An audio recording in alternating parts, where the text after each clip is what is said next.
Warning, the following program contains scenes of blood and gore. That's right, we're taking up our early season bold predictions.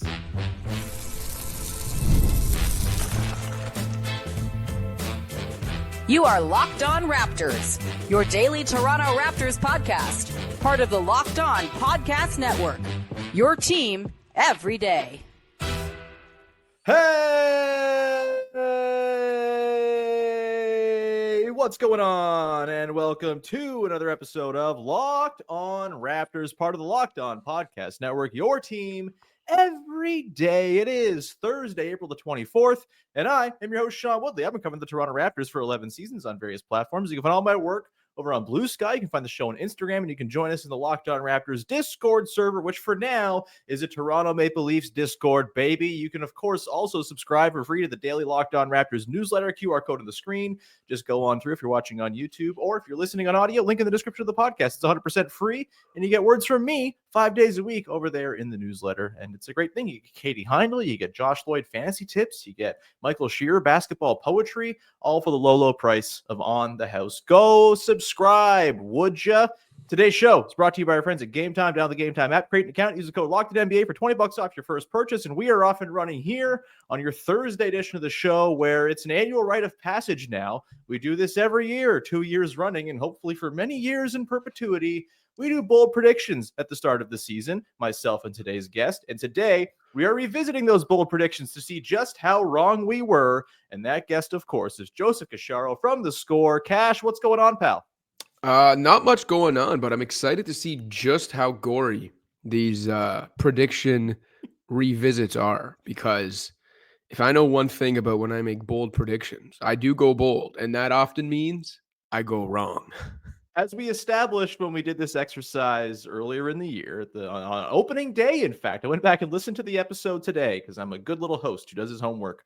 If you're not making predictions that end up wrong, you're probably being a coward with your bold predictions. And so right. Those are just no cowards here, baby. Yeah, just a couple of brave men out here having takes, really good takes. That's what we are. Let's get to it, man. We'll get to some ones that we got kind of close. I would say we're probably like batting 2 for 6 on ones where you can squint and say, yeah, they kind of got that right.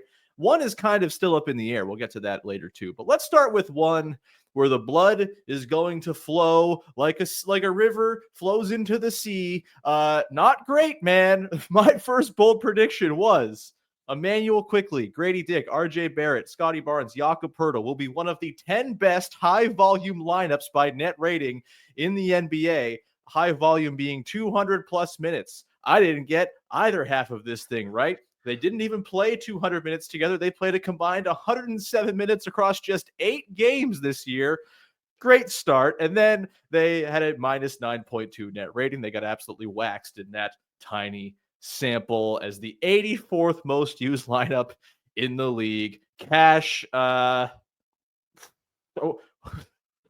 don't even know. This one went out the window, as another one of ours later will go out the window. The second Immanuel Quickley fell in that opening game in the second quarter. Did you see all your bold predictions just like disappearing away the second that happened early on in the year?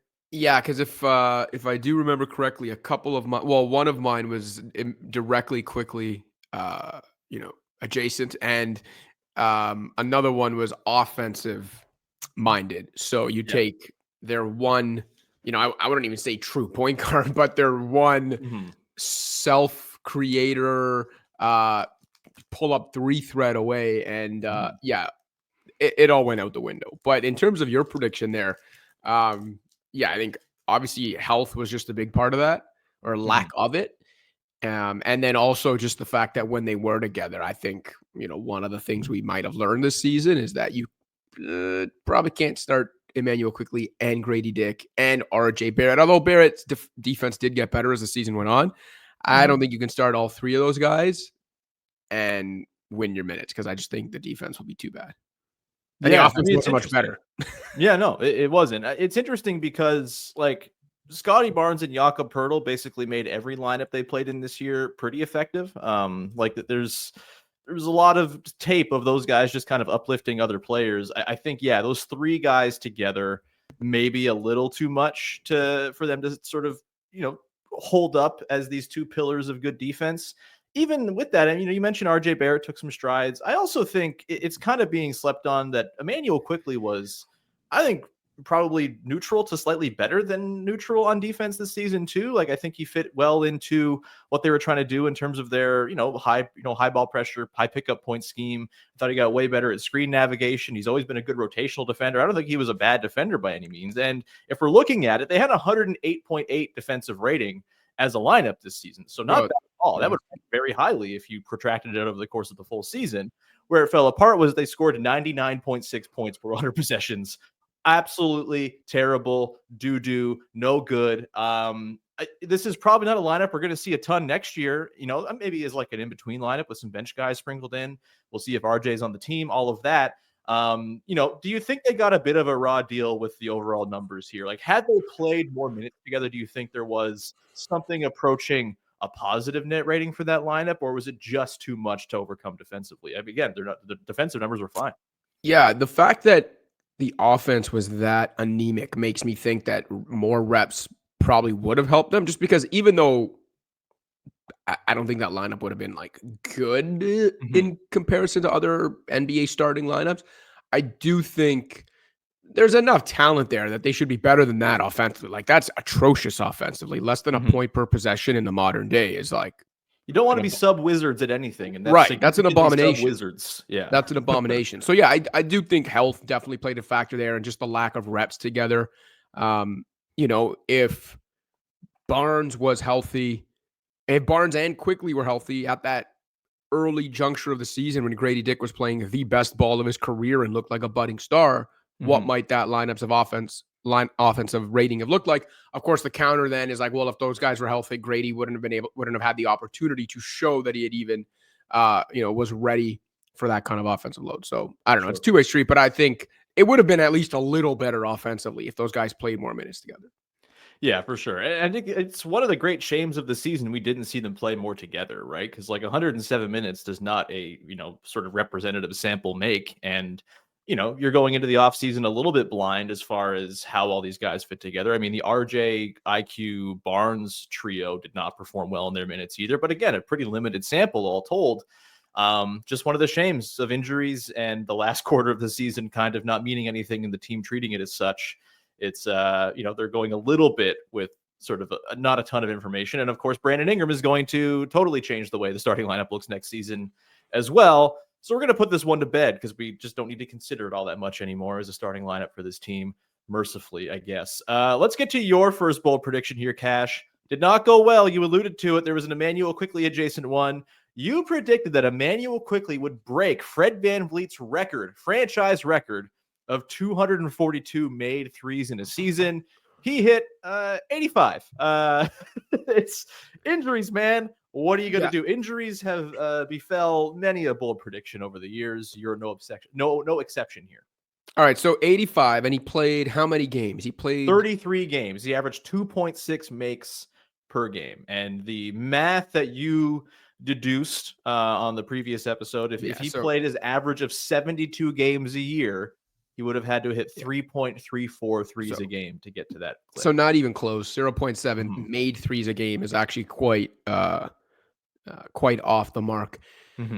Yeah, so I can't even chalk this one up to injuries. I mean, you could say, oh, if he was healthier and got in a rhythm, more threes would have been coming, and that's possible. But I think this goes to something I've said with Quickley all along, which is that he, I don't think he's a star in the making. I don't think he'll ever be an all-star, but I think there's a good NBA guard there. Obviously a great shooter. Like every year you can see it when it comes to the pull-up numbers and the self-creating threes. He's one of the most efficient guys, but the catch is that he doesn't shoot as much as the other top guys on that list. So the question becomes, is it that he's not shooting enough and is not taking advantage of his best skill or his most game-breaking skill in the NBA?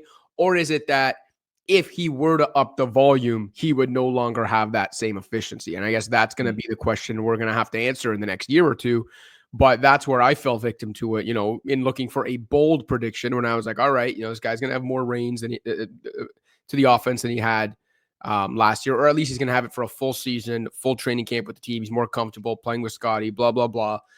Darko's encouraging him to shoot, and I thought he's going to keep letting it fly, and they could be a bad team, but he's going to make a ton of threes. And it just, even when he was on the court, still didn't work out that he was shooting enough. There was a couple games late in the season where I thought he was, quote unquote, figuring it out from that perspective and letting it fly. But yeah, him shooting often enough to ever make that bold prediction a reality maybe was a bit of a pipe dream in my mind. Hey, look, I think you're a bit of a victim here of the minute suppression that took place when Quickley played this year, right? Like, he left a couple of the games he played early. He was not playing a full minutes load down the stretch. There was minutes management and minutes restrictions when he first got back in the lineup. He only played, what did he come in at? Something like under 28 minutes a game. He's going to play more than that, you would assume, next season. And if you protract it out to per 36-minute numbers, he was up to 3.3 made threes per 36 minutes. You're on it, baby. You're right there. He averaged 22 a game. 22 per 36 minutes, 7.5 assists, attempted 8.8 threes, which is tied for his career high in terms of 3 points attempted per 36 minutes, all the way back to his rookie year. You go to find that previous career high. So I think he trended in the right direction when he was on the floor. He just didn't play enough to rack up the counting stats that this bold prediction required him to do. We talked earlier this week with Vivek Jacob. We were doing what's more likely between RJ Barrett getting to 60% true shooting again next year or Immanuel Quickley hitting 253s.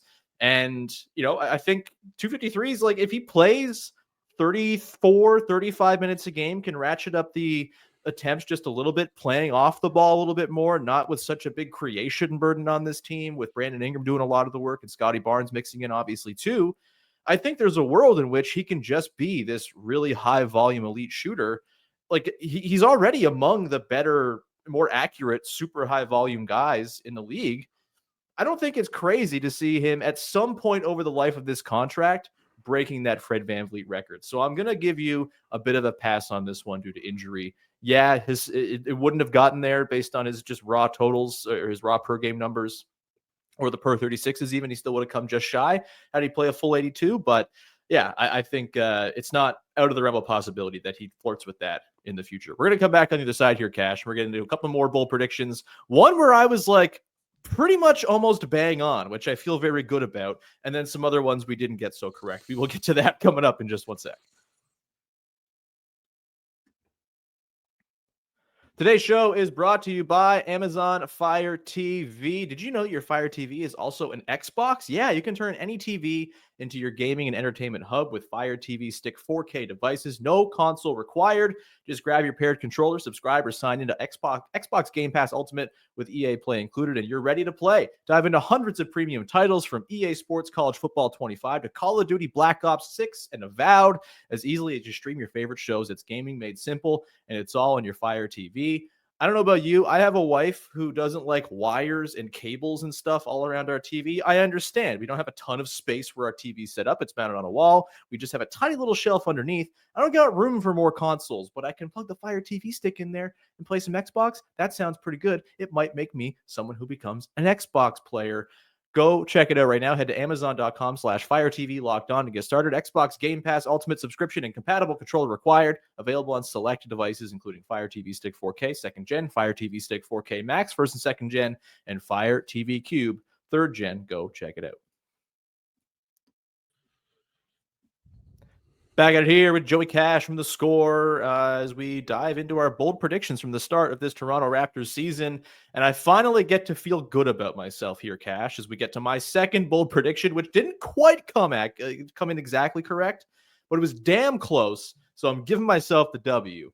My second bold prediction was that the Toronto Raptors would lead the NBA in rim frequency, the number of shots as a percentage of their total shots that came at the rim, as determined by our pals at Cleaning the Glass.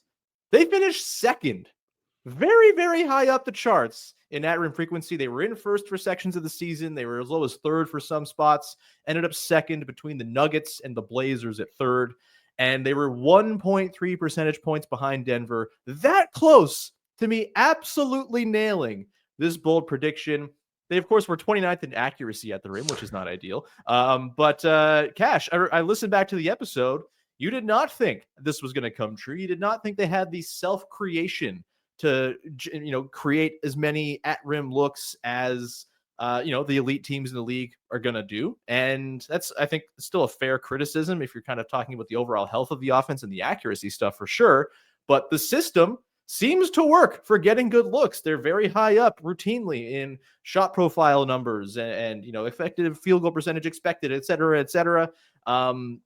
Came through this year. We'll get into why all those rim shots did not necessarily boost the offense a whole bunch, but what were your sort of impressions of the way the Raptors got rim looks this season? And do you think Brandon Ingram in particular will help them in the area of kind of getting more out of those rim looks once he's playing for the team? Yeah, so I think the first thing is in terms of how close you came to being right and how I doubted you. And I guess in the end was right because they finished second instead of first. But no, I think, look, a big part of it is that, as you mentioned, the system is designed to get them easy looks, which is great. That's what you want. Like you mentioned, the location, effective field goal percentage stuff. They pretty much consistently wire to wire all year had a top 5 shot profile in the NBA if you go by location, effective field goal percentage. And a big part of that is because I think, one, it is Darko Rakovic's offensive philosophy, but I also think it is a product a lot of times of coaches recognizing the lack of talent on hand. And I don't think it's a coincidence that a lot of the top shot profile teams, I think it was like Chicago, Brooklyn, Toronto was up there. I don't know if that all 3 still ended up in the top 5. Now, obviously Denver as well. They have talent. But I think a lot of times what it is, it's a product of coaches recognizing that they might not have the individual talent, the star talent of certain contenders. And so you have to manufacture points in other ways. And with the Raptors, it is a lot of cutting and off-ball movement and, quick decision-making and passing. And again, all of those things are good. And all of those things can continue to help you even when you have more talent. But I think they're more necessary when you lack talent if you want to hang around in games or in seasons or whatever. And I think that's what we saw from the Raptors. And that leads to rim attempts, especially the cutting, right? If you got smart cutters, you got good passers or quick passers, decisions being made on the dime, you're going to get looks at the rim, whether they're converted or not, as you alluded to, is a different story. But I guess in the end, I'm not shocked that they were one of the better rim attempt teams. But I'm also not surprised that they didn't quite finish first because listen, you can have all those things, but if you have even more self-creation talent to supplement those things, now you have a guy who can just get to the rim at will, right? A guy who can break his man down off the dribble. And even all due respect to Immanuel Quickley, he's got good handles, but I don't think Immanuel Quickley is that guy, that is going to consistently break his guy down off the dribble and get to the rim. That's just not who he's been in his career. So, adding a guy like that would be great. In terms of Brandon Ingram, I think, and this is something I said, even if I didn't quite, didn't fully agree with the trade at the time, one thing I did say was that Brandon Ingram's most underrated skill and the most improved skill in the last few years was his playmaking. He's become a really good passer for a high volume scorer, whatever you want to call him. And if the Raptors continue to move around Brandon Ingram the way they have moved before they had a guy like Brandon Ingram, of the way they move around Scotty Barnes, if you now have Barnes and Ingram on the floor, there are some logistical challenges to figure out, but I do think those cutters will be found. And so I don't think it really affects the frequency at the rim, but I do think that's a way to address the accuracy because those at rim looks could be even cleaner and easier if Brandon Ingram's the one firing the passes to those cutters. Yeah, completely makes sense. And he's also historically been a very good at-rim finisher himself. He was 73% this year in the games he played, 72% the year prior. He's always been, kind of in the upper half, outside of a couple of years here and there where he dipped down. I think he's going to help a lot with, and also just like the shot making stuff, right? Like turning the good location effective field goal percentage, even if you kind of have maybe a less desirable shot profile in terms of what like the math nerds want, because Brandon Ingram's like going to take some mid-rangers. He's going to knock those in and kind of improve the overall effective field goal percentage of the team in the process. I also, this is what I went into yesterday talking about Dylan Harper and why I like to fit the Raptors if they were to get him, is just like guy just gets to the rim and he scores at the rim. And just having someone who is just adept at doing that without needing the system to do it for him would be pretty sweet. Let's get to your second bold prediction. Buckle up, Cash. This one's going to get ugly. Your bold prediction number 2 was that the Toronto Raptors scrapped together a top 10 offense. They finished 26th. What the hell happened? I think a few guys just weren't quite what I thought they'd be or weren't healthy enough on the offensive end. Not having Quickley was a really big deal for half the season. That you can't discount that. For Dude, sure. I think I'm pretty sure Keeks is the one who put this out there at the time, but it was like a few games into his latest return and Quickley became the team leader for the season in pull-up threes, I believe. I'm pretty sure I have to go back and check that stat, but whether it finished like that or not, I think he was the team leader, like second in pull-up threes, and he had missed at that point, half the season, if not more. Like they had so little of what Immanuel Quickley brings to the table around the roster outside of Immanuel Quickley. And so, yeah, that was a huge blow to my bold prediction on the offensive end. Grady Dick, the way he looked the first month of the season was making me think, oh, yeah, if these guys are healthy, they can be a top 10 offense because it's another weapon. And then he really faded. I don't know if you want to call it a sophomore slump, sophomore wall, or just he ain't that guy, but he really faded. RJ Barrett was not as efficient as he was last season. And then look, let's be honest, Scotty Barnes, for as promising a season as I think he had, especially on the defensive end and maybe with some of the franchise guy leadership stuff, if you want to call it that. Stuff, yeah, I think that stuff was promising, but let's be real. He was disappointing on the offensive end, and that's fine. Again, they were the ones telling everyone it was year one of a rebuild, trying to figure things out. Scotty said he was experimenting with some things, and I do think that could be fine in the big picture. But if you're trying to live up to a bold prediction of having a top 10 offense, your best player or your offensive engine being as inefficient as Barnes was this season doesn't help. So I think a bunch of things went into it. When Pirtle went down, I think that was a big blow as well because he holds together things on both ends of the court in ways people don't always see. So yeah, it was all of that. It was the boldest of my bold predictions and probably the wrongest, unless the third one was even wronger. I don't know, but yeah, it's not so bad. Yours is up for debate. The last one, all right, or it's undecided. I like that. But yeah, it's it was a brutal prediction in the end. The offense was brutal, and I think what's really interesting is that if you would have asked me coming into the season, and I don't think I was alone, which side of the ball do you think they could even approach top 10 this year? I would have said offense. Because as much as I had faith in Scotty's defensive ceiling and Yak being an anchor on that end, I honestly thought the trio of Immanuel Quickley, Grady Dick, and RJ Barrett was going to be so porous defensively, they had no shot on that end of the court. And I know the defensive improvements didn't have much to do with those three guys, but still, at the end of the day, they had pretty much the best defense in the league, or second best for the last 2+ months of the season, and ended up middle of the pack or slightly above average, or maybe around average on that end. They finished 15th in defense and about 1 point per 100 out of the top 10. And there you go. 7th after January 1st, which is 50 games. So there you go. Yeah.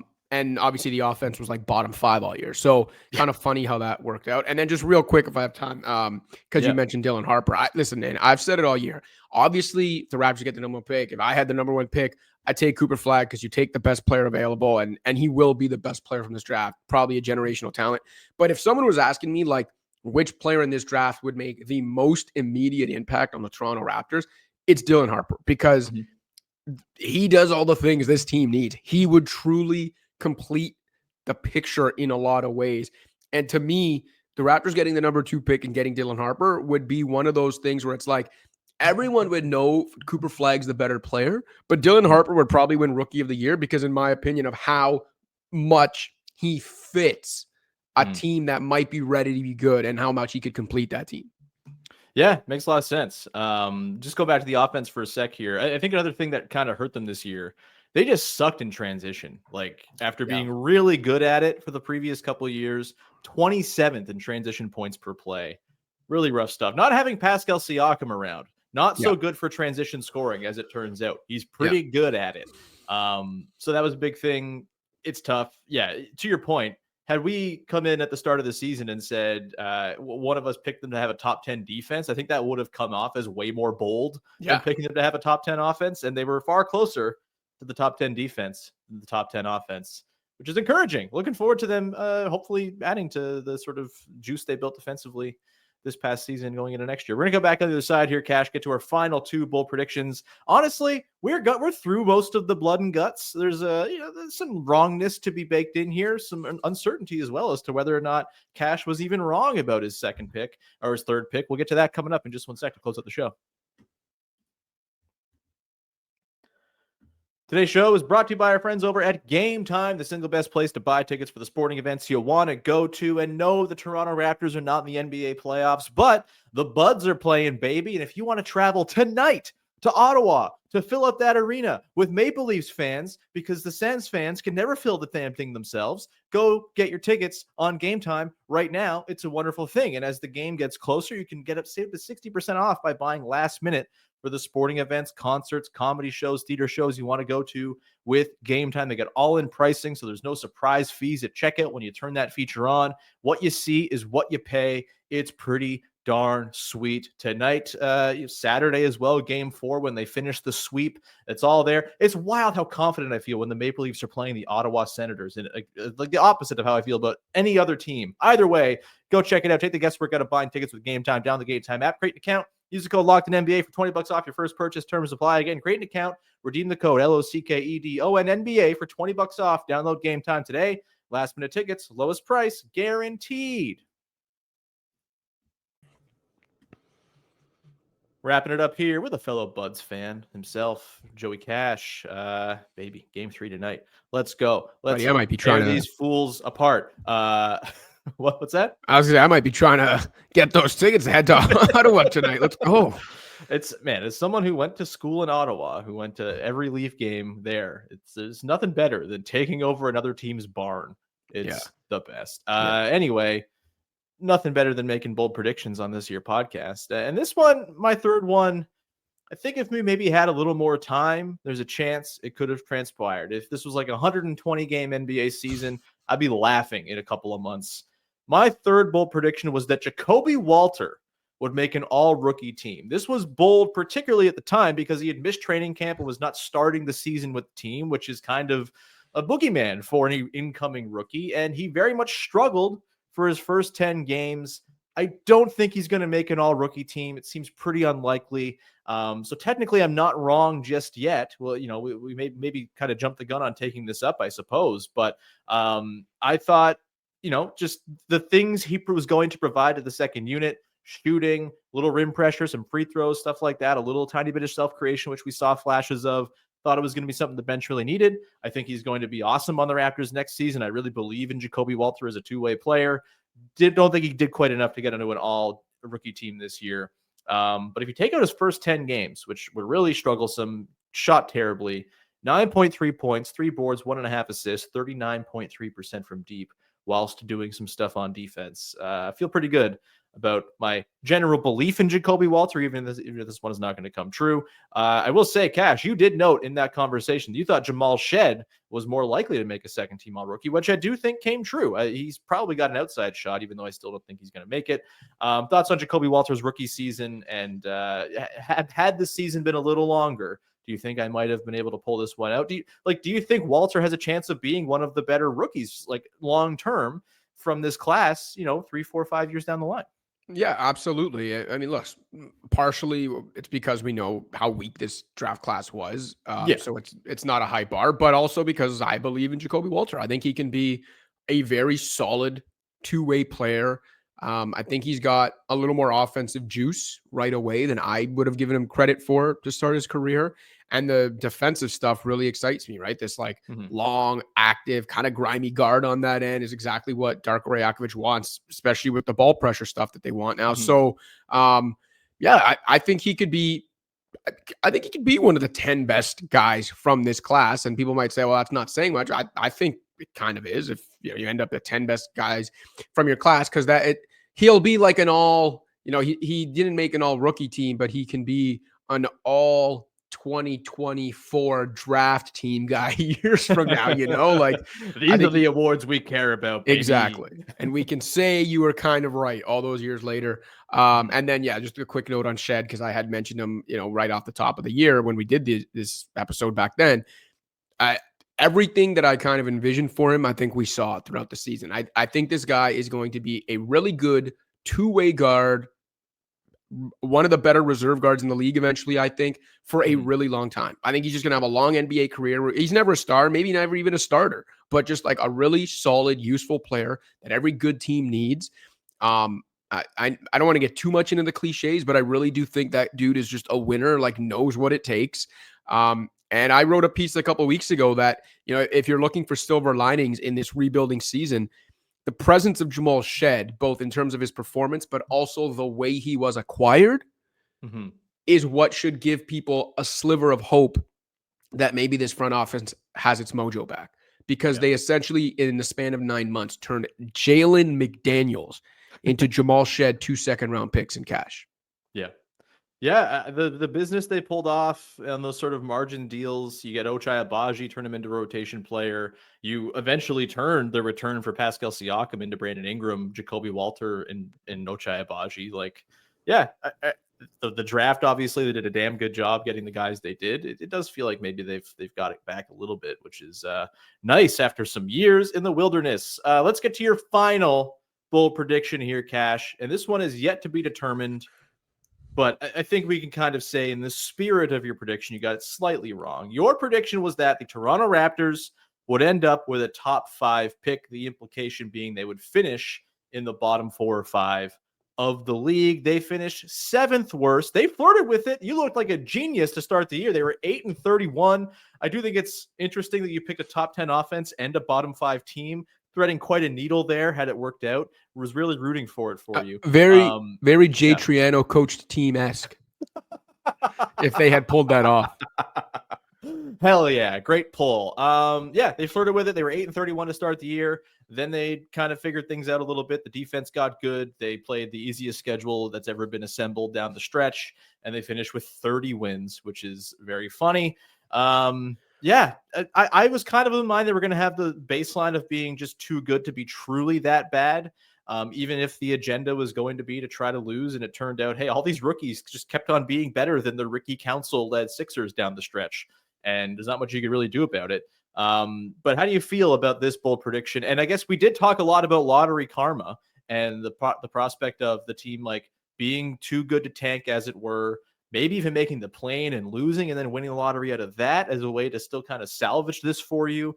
If they finish top 5, I think this clearly goes to you as a correct pick on lottery night. But how are you feeling about their 7th to last finish in the NBA standings? I mean, listen, I don't feel bad about it. I don't feel great about it. I'm kind of somewhere in the middle. They have 7.5% chance of landing probably a generational player in Cooper Flagg. What, a 32% chance of landing in the top 4 and getting a pretty good young player. So I don't feel bad about that. As we've discussed numerous times, it is a lottery. It's, the top 4 picks are each a one-time draw, and anything can happen. And look, if the 7th pick comes out in one of those, if the combinations associated with the 7th seed comes out in one of those 4 draws, it's going to look great. And if one of the combinations that's assigned to a team 8th through 14th comes out, we can look back and say, good God, if they had only won a few more games, they could get it.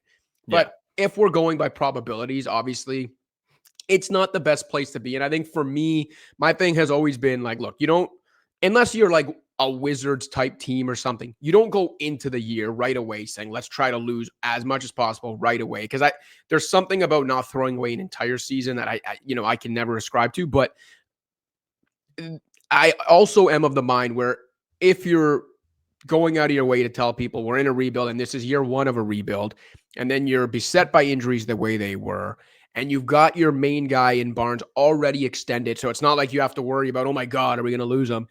And then because of injuries in the schedule and whatever, you end up off to an 8-31 start with the draft class in front of you that's coming. That's where, to me, it was disappointing in a way that they just didn't stick to it. And I get what you're saying in that, look, the rookies proved too competent, right? Even some of the, sorry to say, scrubs that they threw in there ended up, trying harder or whatever than we thought, and they stole some games. But there were still some times, in my opinion, where it was a little too half measury for my liking. Like, we can talk about that week where they pulled the guys too late in that Orlando game, where it's like, okay, well, so they don't want to win it clearly because they're pulling all these guys with a late lead, but they ended up winning it accidentally, kind of, because it was a half measure. Because the Magic refused to win that game more than any other reason. But they stunk out loud. That was a perfect example to me of where it's like, okay, you got the guys 3/4 worth of minutes. You clearly end up showing us that you don't actually want to win. So why even have them out there for the fourth? And then 3 days later, that same week, they pull their guys in a game against Utah, which they might have lost anyway. But in the few minutes they pulled their guys, I think Utah cut the lead from like double digits to like 5 or 6 with 5 minutes left. You're thinking maybe, and then they bring those guys back in. So it's like, no, we don't want to lose this game though. So that's the only thing. Landing 7th, if someone had told me at the beginning of the year that's where they landed, I'd be like, well, that's how the cookie crumbles. That's fine. But if someone had explained to me the way they got there, that's where I think I would have been like, I don't love that. Yeah, that's fair enough. People who listen to this show know I don't care. I'm like a draft skeptic, a skeptic in the sense that I think, the order that the guys go in is literally never the order that they end up being in terms of best to worst when their careers are over. It's just not how it works. There's a lot of crapshootness to it. And I think the Raptors are good at drafting, and I feel pretty good about wherever they pick. And so, it'd be nice to be a little higher. I also think, there's only so much you could do against the schedule they had down the stretch. It was pretty much preordained they were going to be 7th from like 20 games left in the season. I think I wrote about it in the newsletter, just kind of said, yeah, this is where they're going to be. And lo and behold, it's where they were. I think all told, 7th is a perfectly fine place to be. They've literally jumped up from 7th at one point this decade. It's not out of the question to happen. The Rockets and Hawks have jumped up from lower spots. Like, it's a flattened lottery. Wherever you sit, even if you are the worst team in the league, it is designed to leave you disappointed at the end of lottery night. That's just how it works. And so, with that, I can't begrudge them for playing too much AJ Lawson when he was having a heater down the stretch. It's just not something I'm going to stew over too much. But if they end up top 5 after lottery night, you get this one, man. Congrats to you. And if not, you're a fool, an absolute fool. Cash, this was great. Thank you, as always, for partaking in bold predictions. It's always fun. What do you want to promote for the good people out there?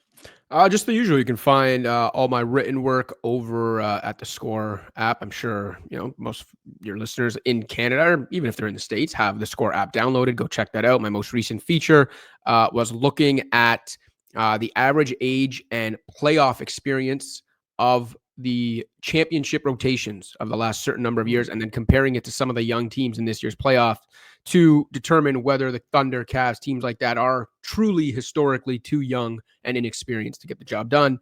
You can find all my video content at theScore's YouTube channel.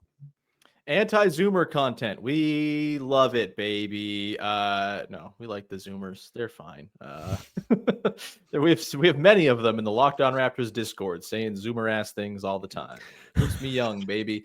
We're going to leave it there. Thank you so much for rocking with the show. Follow, subscribe, rate, review, newsletter, QR code on the screen, link in the description of the podcast, Discord, free to join, link in the description of the podcast. You can, mess with us on socials, Instagram, et cetera, et cetera. Thank you for messing with the show. We'll be back again tomorrow as one of those Discord freaks, actually arguably the biggest boomer in the Discord. Our pal Kaz, the winner of the Locked On Raptors Fantasy League, will be on the podcast to claim his prize, which is apparently talking to me. These freaks, man, I tell you, I don't know, they get excited by weird things. Either way, we'll wrap up the week on a fun note tomorrow with our pal from the Discord. And, again, this is a guy who thinks the Luka Doncic trade is actually good. So, yeah, that's it, Cash. That's the reaction you should have. Good Lord. Can I come back for that episode just honestly, to clown this guy? Yeah. Throw some tomatoes at him. Sounds great. Yeah, we're going to definitely bring that to light tomorrow and expose a damn fool who we love dearly, of course. We're going to leave it there. Thank you so much. We'll talk to you on Friday. Bye-bye. Not even close. Brick City.